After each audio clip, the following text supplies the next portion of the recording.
Hello everyone, this is Daisy, your favorite esthetician, and today I am going to show you how to make a simple home mask with ingredients that you might have already at home or very easy to find.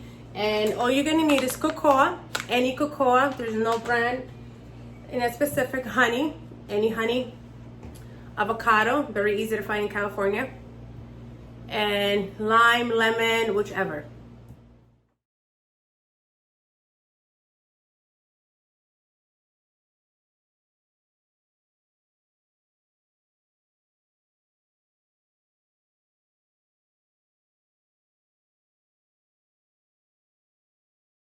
You're gonna mix it all together. Now that you have prepared your mask, very easy, very simple. You can either take this to the bathroom, apply it in your bathroom, or do it in your kitchen. I'm gonna do it in my kitchen because it's quarantine, and why not? So I am going to grab this. It's gonna get messy, it's gonna be fun, and I'm going to put it in my hand. If you have a spatula, you can use a spatula, or if you have like one of these, you can use this. So I'm going to take this and I'm going to apply it